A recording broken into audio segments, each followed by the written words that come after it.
What we saw last year that global equity markets, including in India, rose to all-time highs. But in the past 2 months, we have seen some correction in markets, right? So in the US, stock markets have corrected around 15%. In India, about 10%, right? So the question you asked is apt for the time, right? And the way to think about it is, what are markets driven by? Essentially, it's economic growth and earnings growth, right? And what we are seeing is that in comparison to other countries that have already come out of COVID and have peaked out and are now kind of moderating in terms of growth, India is behind the curve versus other regions. So we are just now coming out of the COVID pandemic. We are on the recovery path. And over the next 3 years, we expect India's economy to grow at 6.5-7% real GDP growth. And that's good news for equity markets because when that happens, our nominal GDP growth is about 11-12%. And historically, we have seen that in such an environment, earnings growth, which is the key parameter driving markets, typically is about 15%. So we are expecting that earnings growth in India will be about 15% CAGR for the next 3 years. And considering the environment we are in, that rates are going to rise and valuation multiples may shrink. So the expected return from markets can be just below that earnings growth CAGR of 15%. And hence our recommendation for MFDs is, if we see the kind of correction that we are seeing right now, then it's an opportunity for investors to add to the equity exposure. So in any case, they should maintain their asset allocation in all markets. And if there is a correction, then they should add to the equity exposure. So when we talk of value or intrinsic value, we look at the discounted cash flow of any business, right? So that depends on the growth of the cash flow and the discount rate or the earnings rate.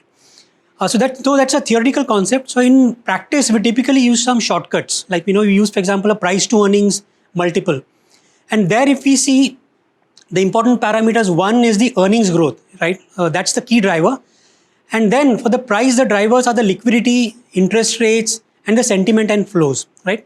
So the key parameter to look at always is the earnings growth. And that's what I mentioned, that over the next 3 years, if India's economy does well, then our expected earnings growth for companies is around 15% per year for the next 3 years. So that's what is going to drive our equity markets. If you look at other parameters, for example, the liquidity, as we know, the US Fed and other central banks, including RBI, are going to suck out some of the liquidity from the system. They're going to raise rates over the next 1 or 2 years. So that can lead to some compression in valuation multiples.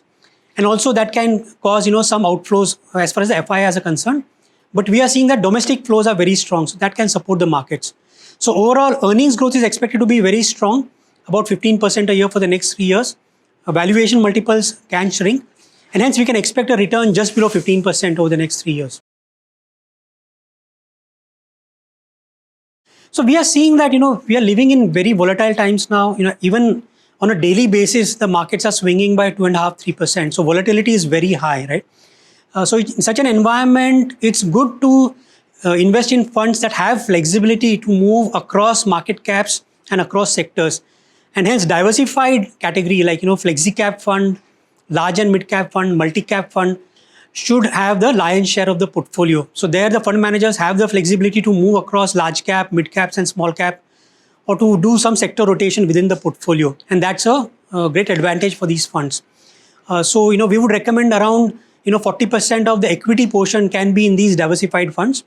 Also in this environment, you need some stability for the portfolio, which large cap funds provide. So around 15 to 20% can be allocated to large cap funds. Given that Indian economy is expected to do well over the next 3 years, mid caps and small caps will also do well. So around 15-20% can be allocated to mid and small cap funds. And lastly, having some exposure to sectoral thematic funds and international funds is also important from a diversification point of view. So in that, we would recommend banking and financial services fund, a consumption-oriented fund, and a digital fund. And on the international side, one can have around 5 to 10% exposure as far as equity is concerned.